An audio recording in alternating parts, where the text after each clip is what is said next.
नमस्कार दोस्तों, आप सभी का स्वागत है कॉन्सेप्ट एकेडमी के यूट्यूब चैनल पर। और हम डिस्कस कर रहे थे आपका मंथली करंट अफेयर्स जो आपका जुलाई 2021 का है। और इससे पहले मैं पार्ट 1 डिस्कस कर चुका हूं, तो वो आप देख सकते हैं। ये आपका पार्ट 2 रहेगा और इसमें भी लगभग आपके कुछ क्वेश्चंस कुछ न्यूज़ हम कवर करेंगे। तो स्टार्ट करते हैं वीडियो को। तो पहली न्यूज़ लिखी हुई है, भारत के ई वेस्ट में हुई वृद्धि। तो लिखा हुआ है लगभग 31.6% rise in the e waste generation last year. Ashwini Choubey to Rajya Sabha, उन्होंने बताया लगभग 31.6% आपका ई वेस्ट आपका जनरेट हुआ है पिछले साल के मुकाबले। अश्विनी चौबे ने ये राज्यसभा में कहा है। तो लिखा हुआ है पर्यावरण वन और जलवायु परिवर्तन राज्य मंत्री आपके अश्विनी कुमार चौबे ने राज्यसभा में भारत में ई वेस्ट से संबंधित सूचनाएं दी है। सरकार ने 2017-18, 2018-19 और 2019-20 के दौरान देश में ई कचरे में हुई बढ़ोतरी का आकलन किया है। इसके मुताबिक भारत ने पिछले साल 10,14,961.2 टन ई कचरा उत्पन्न किया था। यह ई वेस्ट पिछले साल की तुलना में 31.6% वृद्धि को दर्शाता है। राज्यसभा में राज्यवार डेटा और ई कचरे से हुई मौतों पर एक रिपोर्ट भी मांगी गई है। आपको बता दें कि पर्यावरण मंत्रालय ने अब तक 21 तरह के इलेक्ट्रिकल और इलेक्ट्रॉनिक उपकरण को ई कचरे के रूप में अधिसूचित किया है। ई अपशिष्ट उत्पादन के आकलन में ट्रिपल ई की बिक्री शामिल है। बिक्री के आंकड़ों की जांच से पता चलता है कि 2007-8 से बिक्री के आंकड़ों में लगातार वृद्धि हुई है और इसलिए ई कचरा उत्पादन में वृद्धि हुई है। बता दें कि ई वेस्ट के प्रबंधन के लिए ई अपशिष्ट प्रबंधन नियम 2016 में अधिसूचित किए गए थे, जो समय समय पर संशोधित होते रहते हैं। तो ये आपने याद रखना है कि 2016 का आपका क्या ई अपशिष्ट प्रबंधन नियम आ रखा है। अच्छा, नेक्स्ट आता है कि बसवराज बोम्मई बने कर्नाटक के नए मुख्यमंत्री। BS येदियुरप्पा की जगह लेंगे। तो लिखा हुआ है भारतीय जनता पार्टी ने नेता बसवराज सोमप्पा बोम्मई को कर्नाटक का अगला मुख्यमंत्री नियुक्त किया है या चुना है। उन्होंने आज कर्नाटक के 23वें मुख्यमंत्री के रूप में शपथ ली है। राज्यपाल थावरचंद गहलोत ये नए बने कर्नाटक के, तो इनका नाम आपने याद रखना है। वजुभाईवाला की जगह इन्होंने ली है। ने उन्हें बेंगलुरु के राजभवन में पद और गोपनीयता की शपथ दिलाई। बसवराज बोम्मई कर्नाटक के पूर्व मुख्यमंत्री SR बोम्मई के बेटे। इनका जन्म 28 जनवरी 1960 में हुआ था। येदियुरप्पा की तरह ही बोम्मई भी सदारा लिंगायत जाति से संबंधित हैं। लिंगायत कर्नाटक का सबसे बड़ा समुदाय है, जिसमें राज्य की लगभग 17% आबादी शामिल है। यह विधानसभा सीटों के 35 से 40% परिणाम निर्धारित कर सकती है। बता दें कि इस समुदाय की ने लंबे समय से सत्ताधारी पार्टी का समर्थन किया है। अनुच्छेद 164(1) मुख्यमंत्री की नियुक्ति राज्यपाल द्वारा की जाती है, जबकि अनुच्छेद 164(1) का किसी राज्य की मंत्रिपरिषद में मुख्यमंत्री सहित मंत्रियों की कुल संख्या राज्य की विधानसभा के सदस्यों की कुल संख्या की 15% से अधिक नहीं होती है। ये दोनों आपने याद रखने, जैसे कि भाई मुख्यमंत्री की नियुक्ति राज्यपाल के द्वारा होगी और 164(a) जो आपका है सब क्लॉज 1, और उसका भी कौन सा सब पार्ट आता है ए या का आता है, जो उसमें 15% से ज़्यादा आपके क्या नहीं हो सकते, कुल मंत्रियों की क्या नहीं हो सकती, आपकी काउंट नहीं हो सकती जितने विधानसभा सदस्यों के मुकाबले। ये आपका सेंटर में भी काम करता है और ये आपका क्या है स्टेट में भी काम करता है। अच्छा, नेक्स्ट न्यूज़ आती है नोवाक जोकोविक ने जीता छठा विंबलडन खिताब और ये रिकॉर्ड बराबरी कर चुके हैं किसके, रॉजर फेडरर और राफेल नडाल की। ये आपने याद रखना है। और एक चीज़ और याद रखिए कि ये ओलंपिक से बाहर हो चुके थे। आई थिंक क्वार्टर फाइनल में बाहर हो गए थे। अब तक कोई मेडल नहीं जीता है। ये चौंकाने वाली बात है कि नोवाक जोकोविक ने अब तक कोई मेडल ओलंपिक में नहीं जीता है। तो एक विश्व नंबर 1 टेनिस खिलाड़ी नोवाक जोकोविक ने कल संपन्न हुए 2021 का विंबलडन टूर्नामेंट अपने नाम कर लिया है। पुरुषों के सिंगल फाइनल में सर्बिया के जोकोविक ने इटली के मैटियो बैरेटिनी को कड़े मुकाबले के बाद मात देकर यह ऐतिहासिक जीत हासिल की। जोकोविक का यह अब तक का 30वां ग्रैंड स्लैम फाइनल था। याद रखिए 30वां था फाइनल था, जबकि उनके प्रतिद्वंदी बैरेटिनी का यह पहला ग्रैंड स्लैम फाइनल था। खिताब जीतने के बाद जोकोविक ने जीत का जश्न मनाते हुए कोर्ट की घास तोड़कर खाई। इस जीत के बाद यह उनका तीसरा लगातार 2018, 19, 21 और कुल छठा विंबलडन है। इससे पहले वो 2011, 14, 15 और लगातार 3 साल 18, 19 और 21, क्योंकि 2020 में हुए नहीं थे कोविड के चलते हुए। तो ये आपने याद रखना है। गौरतलब है कि वर्ष 2020 का विंबलडन टूर्नामेंट कोविड-19 महामारी के कारण स्थगित कर दिया गया था। इसके साथ ही जोकोविक ने अपने कैरियर का 20वां ग्रैंड स्लैम खिताब जीतकर रॉजर फेडरर और राफेल नडाल के रिकॉर्ड की बराबरी की है। विंबलडन 2021 फाइनल की एक और विशेषता यह रही कि इसमें क्रोएशिया की मारिजा सिचक चेयर अंपायर थी, जिसके साथ ही वह इस चैंपियनशिप के पुरुष फाइनल में अंपायरिंग करने वाली पहली महिला बन गई हैं। तो इनका नाम भी आपने याद रखना है कि इनका ये मारिया सिजैक का, जो क्रोएशिया से आती हैं। तो ये पहली महिला बनी जिन्होंने क्या की है किसी चैंपियनशिप के पुरुष फाइनल में क्या की है, अंपायरिंग की है। आगे लिखा, अभी हाल में जोकोविक 2021 के फ्रेंच ओपन और ऑस्ट्रेलियन ओपन के पुरुष एकल टूर्नामेंट भी जीत चुके हैं। याद रखिए लगातार ये आपका जो फर्स्ट जो होता है आपका कौन सा होता है, फ्रेंच ओपन। सबसे पहले तो ऑस्ट्रेलियन ओपन होता है, फिर आपका फ्रेंच ओपन होता है, फिर विंबलडन होता है और लास्ट आपका यूएस ओपन है। अगर ये चीज़ जाते हैं तो आई थिंक ये रिकॉर्ड होगा जो जोकोविक कायम करेंगे कि एक साल के आपके चारों ग्रैंड स्लैम वो जीते हो। इसके अलावा जोकोविक ने अब तक ऑस्ट्रेलिया ओपन में 9, 2008, 11, 12, 13, 15, 16, 19, 20 और 21, यूएस ओपन में 3, 2011, 15 और 18 और फ्रेंच ओपन में 2, 2016, 21 खिताब जीते हैं। अच्छा, नेक्स्ट न्यूज़ लिखी फ्रांस के युवा चाइल्ड फ्री होने का ले रहे हैं निर्णय। तो लिखा France going child free to control over the population reverse global warming. तो लिखा हुआ ग्लोबल वार्मिंग को कम करने के लिए फ्रांसीसी नागरिक चाइल्ड फ्री होने का निर्णय ले रहे हैं। इसका कारण उन्होंने दुनिया की जनसंख्या का निरंतर बढ़ना बताया। दुनिया की जनसंख्या 7.8 बिलियन से अधिक हो चुकी है, जो संसाधनों पर निरंतर दबाव को बढ़ा रही है। इस कारण फ्रांस अधिक जनसंख्या को नियंत्रित करने के लिए ऐसा निर्णय ले रहा है। दुनिया की जनसंख्या 7.8, ये तो हो गया ना। हाँ, इस संगठन के अध्यक्ष डेनिस गार्नियर के मुताबिक पिछले 10 वर्षों में बच्चे न होने के बारे में बात करना बहुत आम हो गया है। डेनिस गार्नियर ने कहा है कि हमारी आबादी पहले ही 7.8 बिलियन हो चुकी है और 2022 या 2023 तक हम कितने हो जाएंगे, 8 बिलियन के आसपास हो जाएंगे। नेक्स्ट लिखा हुआ है कि बैंक के बड़े अधिकारियों को आकस्मिक अनिवार्य अवकाश पर भेजने की कवायद शुरू की गई है। तो भारतीय रिजर्व बैंक, ट्रेजरी ऑपरेशन आदि पदों पर काम करने वाले बैंकरों को प्रतिवर्ष एक बार में कम से कम 10 कार्य दिवसों के अनिवार्य अवकाश पर भेजेगा। आरबीआई या आकस्मिक अवकाश बैंक के संवेदनशील पदों पर काम करे अधिकारियों को के लिए लेकर आया है। केंद्रीय बैंक यह निर्णय संशोधित जोखिम प्रबंधन दिशा निर्देशों के तहत लेगा। दरअसल आरबीआई कर्मचारियों द्वारा संभावित कदाचार को रोकने के लिए एक विवेकपूर्ण जोखिम प्रबंधन ढांचा तैयार कर रहा है।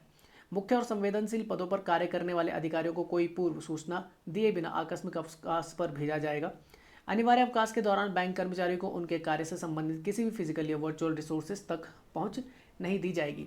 उन्हें केवल आंतरिक कॉर्पोरेट ईमेल ही प्रदान किए जाएंगे, जो सामान्य उद्देश्यों के लिए सभी कर्मचारियों के लिए उपलब्ध होगा। यह कदम हीरा कारोबारी नीरव मोदी और मेहुल चौकसी द्वारा अंजाम दी गई जालसाजी की रोकथाम के लिहाज से उठाया जा रहा है। बैंक अनिवार्य अवकाश के तहत कवर किए जाने वाले संवेदनशील पदों की सूची भी तैयार करेगा। बैंक प्रमुख और संवेदनशील पदों जैसे डीलिंग रूम, ट्रेजरी और हाई वैल्यू वाले ग्राहकों के लिए रिलेशनशिप मैनेजर के लिए केवल फिट और उचित अधिकारियों को चयन करेंगे। नेक्स्ट लिखा हुआ है असम ने बनाया एक नया विभाग। तो लिखा हुआ है कि असम मंत्रिमंडल ने राज्य में एक स्वतंत्र विभाग बनाने की घोषणा की है। यह विभाग राज्य के जनजातियों और स्वदेशी समुदायों की आस्था, संस्कृति और परंपराओं की रक्षा और संरक्षण के लिए बनाया जाएगा। इस विभाग को स्वदेशी आस्था और संस्कृति विभाग department of the indigenous faith and the culture के रूप में देखा जा रहा है। असम के मुख्यमंत्री हेमंत बिस्वा शर्मा, ये नए बने और सर्बानंद सोनोवाल की उन्होंने जगह ली है, ने कहा है कि राज्य की जनजातियों समुदायों की अपनी मान्यताएं, रीति रिवाज और प्रथाएं हैं। स्वदेशी आस्था और संस्कृति विभाग का उद्देश्य ऐसी प्रथाओं को सुरक्षित करना है। राज्य के मुख्यमंत्री ने बताया कि वित्त मंत्रालय इस विभाग के लिए अलग से बजट आवंटित करेगा। इस दौरान मुख्यमंत्री हेमंत बिस्वा शर्मा ने कई वित्तीय सुधारों की घोषणा भी की है। उनके अनुसार विभाग प्रमुख 2 करोड़ रुपए और उससे कम की परियोजनाओं और योजनाओं को हरी झंडी दिखा सकते हैं। मुख्य सचिव की अध्यक्षता में एक स्थायी वित्त समिति 2 करोड़ रुपए से 5 करोड़ रुपए की परियोजनाओं पर ऐसा करेगी। इसके अलावा 5 करोड़ रुपए से 100 करोड़ रुपए के बीच की परियोजनाओं को वित्त मंत्री की अध्यक्षता वाली एक विशेष स्थायी वित्त समिति द्वारा देखा जाएगा। 100 करोड़ रुपए से अधिक की परियोजनाओं को केवल कैबिनेट ही आगे बढ़ा सकती है। आने वाले समय में असम सरकार राज्य जनसंख्या नियंत्रण, गोरछा और विवाह से जुड़े कानून ला सकती है। नेक्स्ट लिखा आकाशीय बिजली का बढ़ता कहर। तो लिखा हुआ है राजस्थान और उत्तर प्रदेश में बिजली गिरने की घटना देखी गई है। इस दुर्घटना में राजस्थान और उत्तर प्रदेश के अमूमन 30 लोगों की जान चली गई है। राजस्थान के जयपुर शहर के 12वीं शताब्दी के आमेर किले में वॉच टावर के ऊपर बारिश से सेल्फी ले रहे कुछ लोग इसकी चपेट में आ गए। आधिकारिक आंकड़ों के अनुसार हर साल बिजली गिरने से औसतन लगभग 2000 भारतीयों की मौत हो जाती है। उत्तर प्रदेश और मध्य प्रदेश में बिजली गिरने से मौतों की कई घटनाएं सामने आई हैं। विशेषज्ञों का कहना है कि दोनों राज्यों में हताहतों की संख्या अधिक है, क्योंकि बड़ी संख्या में लोग कृषि और निर्माण में बाहर काम करते हैं। भारतीय मौसम विज्ञान विभाग जिसे बोला जाता है इंडियन मेट्रोलॉजिकल डिपार्टमेंट ने कहा है कि 1960 के दशक के बाद से देश में बिजली गिरने से होने वाली मौतें दोगुनी हो गई हैं। इसका कारण एक कारण जलवायु परिवर्तन का संकट माना जा रहा है। आगे लिखा हुआ है डेटा के अनुसार 1990 के दशक की शुरुआत से लेकर मध्य तक बिजली गिरने की घटनाओं में 30 से 40% की वृद्धि हुई है। उत्तर प्रदेश और राजस्थान के मुख्यमंत्रियों और भारत के प्रधानमंत्री नरेंद्र मोदी ने मरने वालों के परिवारों के लिए मुआवजे की घोषणा की है। बिजली गिरने पर सुरक्षा के उपाय क्या हैं? तो बिजली चमकते समय पेड़ के नीचे खड़े न रहें, ऊंची इमारतों वाले क्षेत्र में आश्रय न लें, समूह में खड़े होने के बजाय अलग अलग हो जाए, सफर के दौरान अपने वाहन में ही रहें, खुली छत वाले वाहन की सवारी न करें, बारिश आदि आंधी और बादल गर्जन के दौरान धातु से बनी वस्तुओं के उपयोग से बचें। बाइक, बिजली और या टेलीफोन का खंभा, तार की बाड़ और मशीन आदि से दूर रहें। तालाब और जलाशयों से दूर रहें। यदि आप पानी के भीतर हैं अथवा किसी नाव में हैं तो तुरंत बाहर आ जाएं। अच्छा, लिखा हुआ है दक्षिण चीन सागर को लेकर अमेरिका चीन में तकरार जारी। तो लिखा हुआ अमेरिका की बाइडेन सरकार ने दक्षिण चीन सागर पर चीन द्वारा किए गए दावों को खारिज किया है। इससे पहले अमेरिका के पूर्व राष्ट्रपति डोनाल्ड ट्रंप ने भी चीन के इसी दावे को खारिज किया था, जिसे वर्तमान सरकार ने बरकरार रखा है। मानचित्र में दिखाए गए लाल बिंदुओं से रेखांकित क्षेत्र पर चीन अपना दावा कर रहा है। अरे ये जो आपका याद रखना, ये 9 डैश या फिर 11 डैश लाइन जो बोलता है, और इसी के अंदर जो आपके कई सारे आइलैंड, जैसे आपका पैरासल आइलैंड आ जाता है, स्पार्टले आइलैंड होता है, उसको भी अपना ही बता देता है। स्कारबोरो आइलैंड आ गया तो इनको भी वो अपना बताता है। जैसे यहाँ पर आपको दिख रहा होगा स्पार्टले आइलैंड, यहाँ पर देख लीजिए, ये 9 डैश लाइन आपकी यहाँ से वियतनाम से स्टार्ट होते हुए और यहाँ तक जाती है। वैसे तो 11 डैश लाइन मानता है, पर 2 लाइन को छोड़ते हुए ये पूरा एरिया अपने पास चाइना बोलता है कि ये हमारा है। और इसी में कई सारे आइलैंड आ जाते हैं। जैसे ये देख लीजिए कि यहाँ पे एक आ जाता है आपका कौन सा, तो ये आता है स्कारबोरो आइलैंड, ये आ गया यहाँ पर स्पार्टले आइलैंड है, ये विवादित है, तो ये आप देख सकते हैं। पैरासल आइलैंड हो गया आपका, ये आप देख सकते हैं। अच्छा, आगे लिखा हुआ मानचित्र में दिखाए गए लाल बिंदुओं से रेखांकित क्षेत्र पर चीन पर अपना दावा कर रहा है। यह क्षेत्र फिलीपींस तथा अन्य छोटे देशों के अधिकार क्षेत्र में है। अच्छा, आगे चलते तो अमेरिका ने चीन को चेतावनी दी है कि यदि उसने फिलीपींस के किसी भी क्षेत्र पर कोई आक्रमण किया तो अमेरिका उस पर जवाबी कार्रवाई करेगा। दरअसल फिलीपींस और अमेरिका के बीच 30 अगस्त 1951 को रक्षा समझौता हुआ था। इसी आधार पर अमेरिका ने फिलीपींस के पक्ष में बयान जारी किया है। इंटरनेशनल ट्रिब्यूनल द्वारा फिलीपींस के पक्ष में दिए गए फैसले के 5 साल पूरे होने पर अमेरिका ने इस मुद्दे पर अपनी प्रतिबद्धता दोहराई है। बता दें कि आज ही के दिन 2016 में अंतर्राष्ट्रीय मध्यस्थता न्यायाधिकरण ने स्प्रैटले द्वीप समूह और आसपास के क्षेत्रों पर चीन द्वारा किए गए दावों को नकार दिया था। चीन ने अंतर्राष्ट्रीय मध्यस्थता न्यायाधिकरण के फैसले को मानने से इनकार कर दिया था। कोरोना महामारी, मानव अधिकार, हांगकांग में चीन की हालिया नीति आदि के कारण अमेरिका पहले ही चीन से खफा है। ऐसे में दक्षिण चीन सागर का यह तनाव दोनों देशों के रिश्तों को और अधिक बिगाड़ सकता है। अच्छा, नेक्स्ट है शेर बहादुर देउवा बने नेपाल के नए प्रधानमंत्री। तो लिखा हुआ है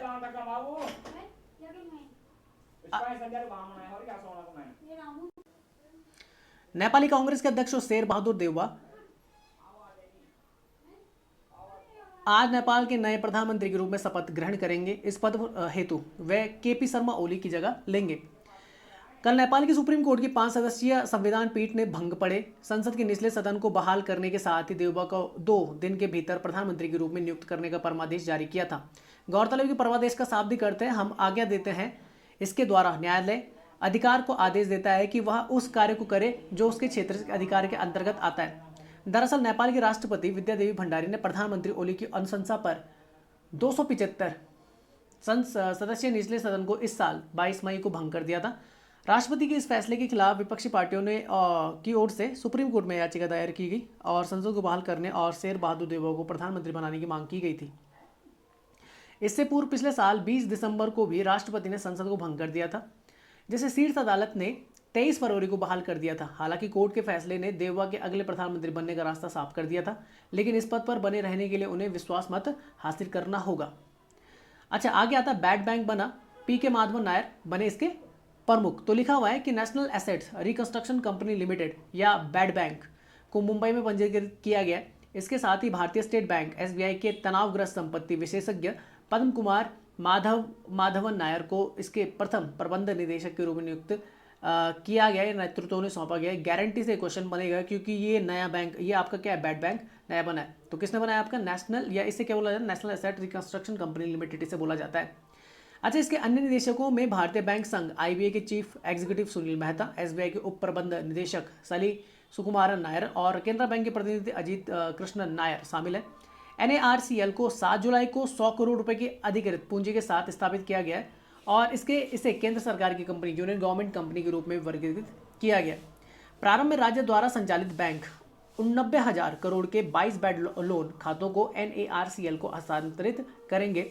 इसके अलावा 2 ट्रिलियन के कुल बैड लोन्स को किस्तों में स्थानांतरित किए जाने की संभावना है।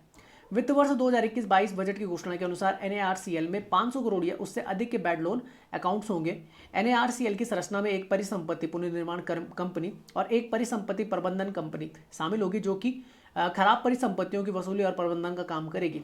एएमसी का गठन होना अभी बाकी है। बता दें कि बैंकों से लिए जाने वाला ऐसा ऋण जो चुकाया न गया हो 180 दिनों की अवधि के बाद एनपीए या बैड लोन बन जाता है। याद रखना कितने? 180 दिनों के बाद, 6 महीने के बाद। वर्तमान में भारतीय बैंकिंग प्रणाली बढ़ते एनपीए की समस्या से जूझ रही है। अच्छा, नेक्स्ट न्यूज़ आती है कि मानव को अंतरिक्ष में ले जाने के लिए ब्लू ओरिजिन को मिली मंजूरी। ब्लू ओरिजिन आपकी ये जेफ बेजोस की कंपनी, जिनका क्या आपका अमेजॉन है, amazon.com बोल सकते हैं। तो लिखा फेडरल एविएशन एडमिनिस्ट्रेशन ने न्यू सेफर्ड लॉन्च सिस्टम पर मानव को अंतरिक्ष में ले जाने के लिए ब्लू ओरिजिन लाइसेंस को मंजूरी दे दी है। अमेजॉन के पूर्व मुख्य कार्यकारी जेफ बेजोस 20 जुलाई को ब्लू ओरिजिन की पहली क्रू यात्रा के लिए जरिए अंतरिक्ष के लिए उड़ान भरने वाले हैं। आपको बता दें कि ब्लू ओरिजिन का लाइसेंस अगस्त तक वैध है और यह मानव को अंतरिक्ष में ले जाने के लिए अधिकृत है। ब्लू ओरिजिन को टेक्सास में अपनी लॉन्च साइट से इन मिशनों को संचालित करने की मंजूरी दी गई है। ब्लू ओरिजिन को अपने लॉन्च व्हीकल के हार्डवेयर और सॉफ्टवेयर को एक परीक्षण और उड़ान के दौरान सुरक्षित रूप से काम करने की पुष्टि करने की आवश्यकता थी। हाल ही में दी गई FAA की पुष्टि ने इन नियामक आवश्यकताओं को पूरा कर दिया है। Virgin Galactics, Blue Origin, SpaceX जैसे फर्म रूटीन कमर्शियल नागरिक अंतरिक्ष यात्रा के नए युग की शुरुआत करने के लिए काम कर रहे हैं। इनकी अंतरिक्ष यात्रा बिलियनियर्स स्पेस रेस के रूप में लोकप्रिय है। अच्छा, पूर्व भारतीय क्रिकेटर यशपाल शर्मा का निधन हो गया। तो लिखा हो भारत के पूर्व क्रिकेटर यशपाल शर्मा का आज सुबह दिल का दौरा पड़ने से निधन हो गया। वह 66 वर्ष के थे। कपिल देव, सचिन तेंदुलकर, अरविंद केजरीवाल, शिखर धवन सहित कई बड़ी हस्तियों ने उनके निधन पर शोक जताया। मिडिल ऑर्डर के बल्लेबाज यशपाल 1983 में क्रिकेट विश्व कप जीतने वाली टीम इंडिया के सदस्य थे। 1983 विश्व कप के सेमीफाइनल में यशपाल मेजबान इंग्लैंड के खिलाफ भारत के शीर्ष स्कोरर थे। उन्होंने 61 रन बनाए और मोहिंदर अमरनाथ के साथ 92 रन की साझेदारी भी की थी। 1979-83 तक भारतीय क्रिकेट टीम का महत्वपूर्ण हिस्सा रहे। यशपाल ने भारत के लिए 37 वनडे और 42 टेस्ट मैच खेले। उन्होंने अपना पहला ODI मैच 1978 में पाकिस्तान के खिलाफ खेला था। पंजाब के पूर्व क्रिकेटर यशपाल एक प्रतिभाशाली बल्लेबाज थे। वे पहली बार तब सुर्खियों में आए थे जब उन्होंने 1972 में पंजाब स्कूल की ओर से जम्मू एंड कश्मीर स्कूल के खिलाफ 260 रन बनाए थे। इसके बाद प्रथम श्रेणी क्रिकेट में उनकी पहली बड़ी पारी दिलीप ट्रॉफी में नॉर्थ जोन की तरफ से साउथ जोन के खिलाफ 173 रनों की पारी रही। रणजी ट्रॉफी में उन्होंने 3 टीमों पंजाब, हरियाणा और रेलवे का प्रतिनिधित्व किया। आगे लिखा हुआ NTPC स्थापित करेगा देश का पहला ग्रीन हाइड्रोजन मोबिलिटी प्रोजेक्ट। तो ये आपने याद रखना है। तो NTPC की सहायक इकाई NTPC REL केंद्र शासित प्रदेश लद्दाख में देश का पहला ग्रीन हाइड्रोजन मोबिलिटी प्रोजेक्ट स्थापित करेगी। NTPC REL renewable energy limited NTPC मुझे लग रहा है NPTC नहीं हो, NTPC होगा, कि पूर्ण स्वामित्व वाली एक सहायक इकाई है जिसे 7 अक्टूबर 2020 को अक्षय ऊर्जा रिन्यूएबल एनर्जी को बढ़ावा देने के लिए शुरू किया गया है। NTPC और लद्दाख के बीच हस्ताक्षरित समझौता ज्ञापन में लद्दाख के लिए क्षेत्र में सोलर ट्री और सोलर पोर्ट स्थापित करने की योजना है। यह समझौता ज्ञापन अक्षय ऊर्जा और ग्रीन हाइड्रोजन के आधार पर लद्दाख में कार्बन मुक्त अर्थव्यवस्था विकसित करने में NTPC की मदद करेगा। यह परियोजना प्रधानमंत्री के विजन कार्बन न्यूट्रल लद्दाख की दिशा में भी सहायक सिद्ध होगी। NTPC की आरंभिक योजना में इस क्षेत्र में 5 हाइड्रोजन बसें चलाना और एक सोलर प्लांट और ग्रीन हाइड्रोजन उत्पादन इकाई स्थापित करना है। इसके साथ ही लेह ग्रीन हाइड्रोजन आधारित मोबिलिटी प्रोजेक्ट लागू करने वाला देश का पहला शहर बन जाएगा। कार्बन उत्सर्जन कम करने की दिशा में NTPC निरंतर प्रयासरत है और ग्रीन हाइड्रोजन प्रोजेक्ट इसी दिशा में एक अगला कदम माना जा रहा है। मोबिलिटी, ऊर्जा, रसायन, उर्वरक, स्टील आदि क्षेत्र में भी NTPC ग्रीन हाइड्रोजन के उपयोग को बढ़ावा दे रही है। NTPC ने हाल ही में अपने पूर्व के लक्ष्यों को संशोधित करके 2032 तक 60 गीगावाट नवीनीकरण ऊर्जा हासिल करने का नया लक्ष्य निर्धारित किया है। बता दें कि ग्रीन हाइड्रोजन अक्षय ऊर्जा जैसे सौर पवन का उपयोग करके जल के इलेक्ट्रोलिसिस द्वारा निर्मित होता है और इसमें कार्बन फुटप्रिंट कम होता है।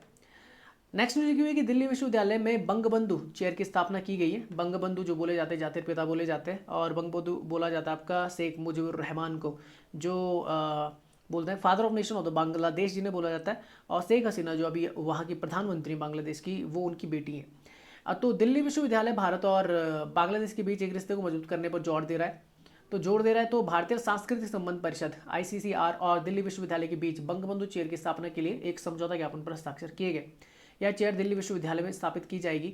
ICCR के अध्यक्ष ने इस चेयर को भारत और बांग्लादेश के बीच वैश्विक दृष्टिकोण की समानता का उत्सव कहा, क्योंकि दोनों देश शांति, वैश्विक एकजुटता और लोकतंत्र के लिए समान रूप से साथ खड़े हैं। भारत और बांग्लादेश अपने द्विपक्षीय संबंधों को विशेष महत्व देते हैं। बंगबंधु चेयर की स्थापना महान नेता बंगबंधु शेख मुजीबुर रहमान को एक उपयुक्त श्रद्धांजलि है। इसके साथ ही ऐसी एक भारतीय चेयर बांग्लादेश में स्थापित करने की संभावना पर विचार करने की बात कह रही है। यह कदम भारतीय शिक्षाविदों के बीच बांग्लादेश से संबंधित ज्ञान, समझ और सद्भावना को बढ़ाने में मदद करेगी।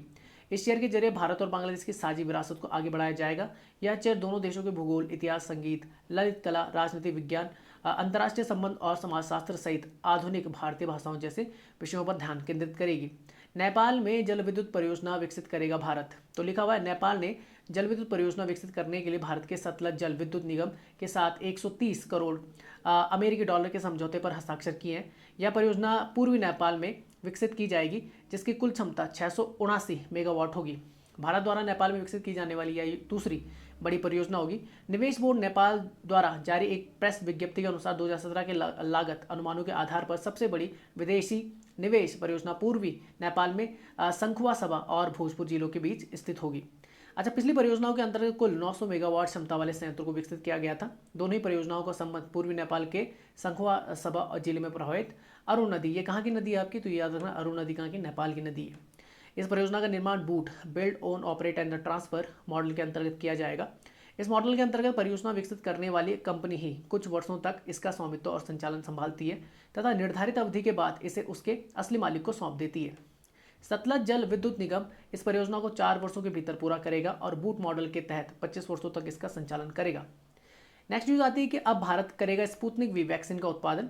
तो लिखा हुआ है कि रूस के Sputnik V corona virus vaccine के डेवलपर्स और भारत के सीरम इंस्टीट्यूट ने अपनी योजना की घोषणा की है।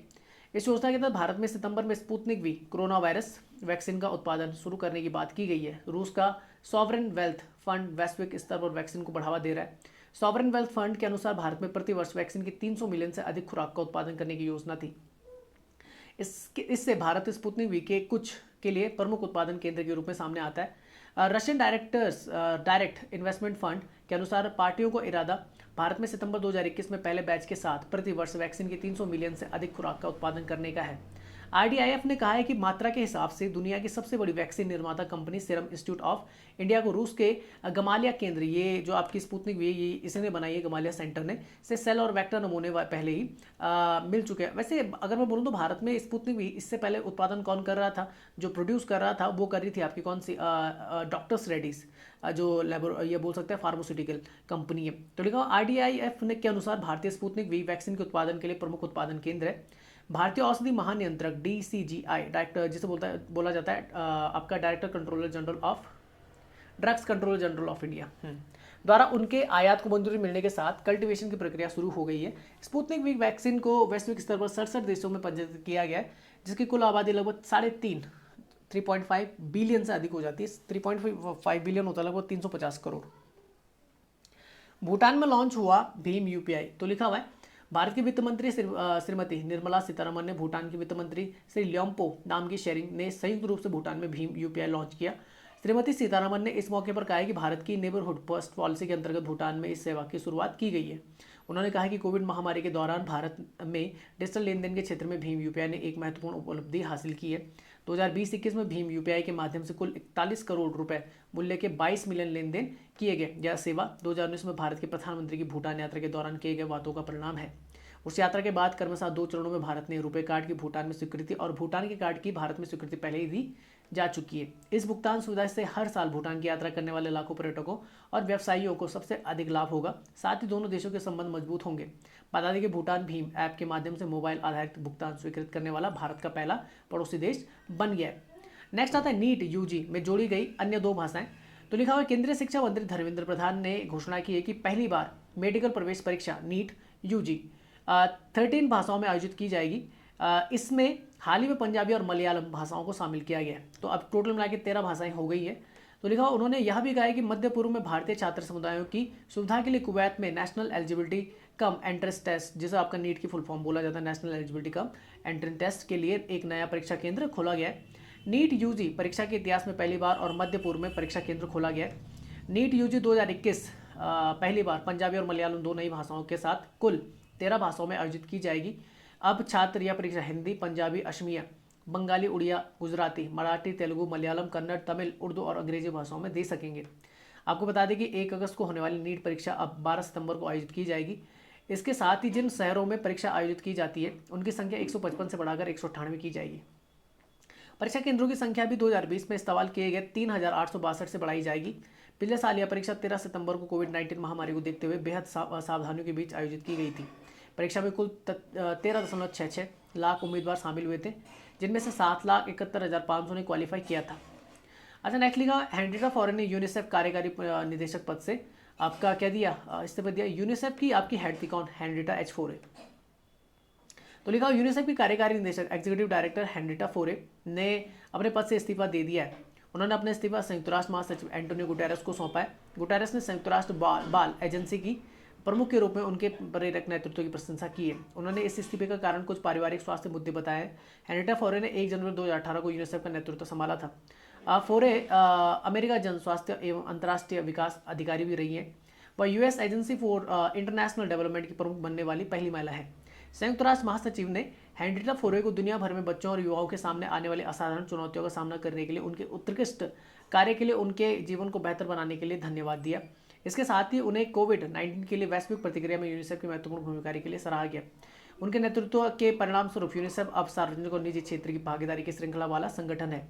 यह 2030 के लिए संयुक्त राष्ट्र के विकास लक्ष्यों को प्राप्त करने पर फोकस करने वाला संगठन है। फोरे यूनिसेफ का अगला उत्तराधिकारी चुने जाने तक यूनिसेफ में ही कार्य करती रहेंगी। यूनिसेफ के कार्यकारी निदेशक की नियुक्ति संयुक्त राष्ट्र महासचिव द्वारा संगठन के कार्यकारी बोर्ड के परामर्श से की जाती है। गौरतलब है कि संयुक्त राष्ट्र अमेरिका यूनिसेफ का सबसे बड़ा वित्त पोषक है। नेक्स्ट लिखा यूएई ने इजराइल में स्थापित किया अपना दूतावास। तो लिखा हुआ है संयुक्त अरब अमीरात ने इजराइल में अपना दूतावास उद्घाटन किया है। लगभग 1 साल पहले दोनों ही देशों ने औपचारिक राजनयिक संबंध स्थापित करने की घोषणा की थी। यह दूतावास तेल अवीव शहर के तेल अवीव स्टॉक एक्सचेंज भवन में स्थित है, जिसका उद्घाटन हाल ही में। अब ये याद रखना कि भारत का जो आपका क्या जो बोल सकते हैं दूतावास है वो भी आपका तेल अवीव में, और भारत जो ऑफिशियल बोल सकते हैं कैपिटल मानता है इजराइल को, वो तेल अवीव को ही मानता है। जबकि अगर अमेरिका का देखा जाएगा तो वो ईस्ट जेरूसलम को मानता है। और ये जो आपका जेरूसलम है ये विवाद का विषय किसके बीच में, पैलेस्तीन और इजराइल के बीच में।